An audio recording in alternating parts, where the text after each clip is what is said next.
నమస్కారం. టీవీ7 న్యూస్ కి స్వాగతం. ముందుగా ముఖ్యాంశాలు.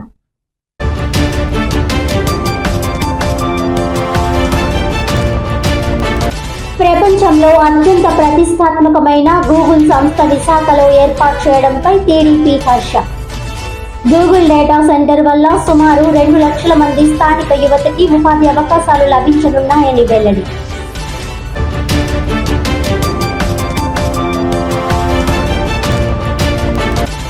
పాస్టర్ల గౌరవ వేతనాలు విడుదల చేసేందుకు సహకరించండి. రాజ్యసభ సభ్యుడు సానా సతీష్ బాబును కలిసి వినతి పత్రం అందజేసిన ఏపీ క్రిస్టియన్ కౌన్సిల్ రాష్ట్ర నాయకులు.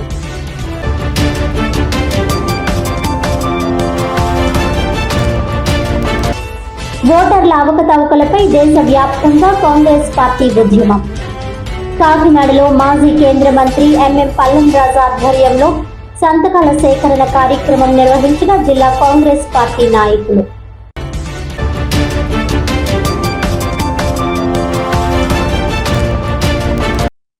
ఇక డీటెయిల్స్ చూస్తే, ప్రపంచంలో అత్యంత ప్రతిష్టాత్మకమైన గూగుల్ సంస్థ విశాఖలో ఏర్పాటు చేయనున్న డేటా సెంటర్ వల్ల ప్రత్యక్షంగాను పరోక్షంగాను సుమారు 2 లక్షల మందికి ఉపాధి అవకాశాలు లభించనున్నాయని టీడీపీ నేతలు హర్షం వ్యక్తం చేశారు.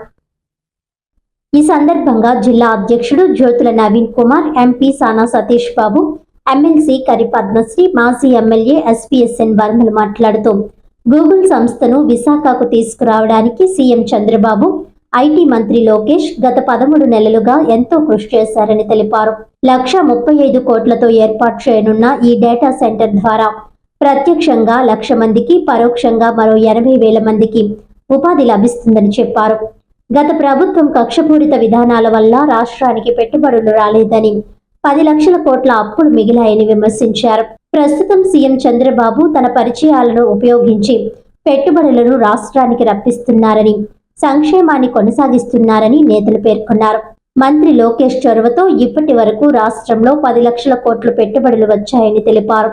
ఆసియా ఖండంలోనే అతిపెద్ద ప్రాజెక్టుగా గూగుల్ డేటా సెంటర్ ఏర్పాటుకు సీఎం చంద్రబాబు, మంత్రి లోకేష్ చేసిన కృషి ప్రశంసనీయమని అన్నారు. ఈ సమావేశంలో టీడీపీ నాయకులు వాసిరెడ్డి యేసుదాసు, నురుకుర్తి వెంకటేశ్వరరావు, సుంకర పావని, ఎండి జాహిరుద్దీన్ జిలానీ, చెప్పిడి వెంకటేశ్వరరావు, భోలా కృష్ణమోహన్, కాకరపల్లి చలపతి, మేకా లక్ష్మణమూర్తి, ఆళ్ల బాలకృష్ణ, దేవు వెంకన్న, తలాటం హరీష్ తదితరులు పాల్గొన్నారు. అందరికీ నమస్కారం. ఈరోజు ఆంధ్రప్రదేశ్ చరిత్రలో నిన్న ఒక మర్చిపోలేని రోజు. ఎందుకంటే మనకి ఒక అతిపెద్ద పరిశ్రమ 15 బిలియన్ డాలర్లతో, అంటే 1,35,000 కోట్లతో ప్రపంచంలో ఎక్కడా లేనిది, భారతదేశ చరిత్రలో ముందెన్నడూ ఇంత ఇన్వెస్ట్మెంట్ రాలేదు ఒకేసారి. అటువంటి ఇన్వెస్ట్మెంట్ మన ఆంధ్ర రాష్ట్రానికి రావటం, అది మన వైజాగ్ ప్రాంతంలో రావటం, దీని వెనక నారా చంద్రబాబు నాయుడు గారు అండ్ నారా లోకేష్ గారి కృషి, సంవత్సరం మీద 13 నెలల పాటు ఈ ప్రాజెక్ట్ తీసుకురావాలని వారు ఎంతో ప్రయత్నించి చివరికి మన ఆంధ్రప్రదేశ్ వైజాగ్ పట్టణానికి తీసుకొచ్చి మనకి ఒక వారం రోజుల ముందే దీపావళి సంబరాలు చేసుకునే విధంగా చేయగలిగారు. దీనివలన మనకి 1,82,000 మందికి ఉద్యోగాలు, కొత్త ఉద్యోగాలు వస్తాయి. అంతేకాకుండా రాష్ట్ర ఆర్థిక పరిస్థితి కూడా దీనివల్ల వచ్చే ట్యాక్స్ రూపంలో కానీ ఇంకోటి కానీ చాలా మార్పులు వస్తాయి. ఇది రాష్ట్ర ప్రభుత్వానికి, ఆంధ్ర రాష్ట్ర ప్రజలకి చాలా శుభదినంగా చెప్పవచ్చు. 15 నెలల క్రితం ఈ రాష్ట్రం అంతా బాబోయ్ జగన్ అని అందరికీ భయంతో బతికేవారు. ఈవేళ షబాష్ సిబిఎన్, షబాష్ లోకేష్ అన్న ఇంచేదంటే 20 లక్షల ఉద్యోగాలు ఇస్తామని చెప్పి యువగలం పాదయాత్రలో నారా లోకేష్ గారు యువకులు ఉద్యోగాలు లేక పడే ఇబ్బందులు, తల్లిదండ్రుల ఇబ్బందులు తెలుసుకుని ఈరోజు ఉద్యోగాలు ఇవ్వాలన్న ఒక సదుద్దేశంతో పెట్టుబడులు తీసుకొస్తున్నారు. ఇప్పటికి 10 లక్షల కోట్ల రూపాయలు పెట్టుబడులు వచ్చినాయి వివిధ ప్రాంతాల్లో ఆంధ్రప్రదేశ్లో.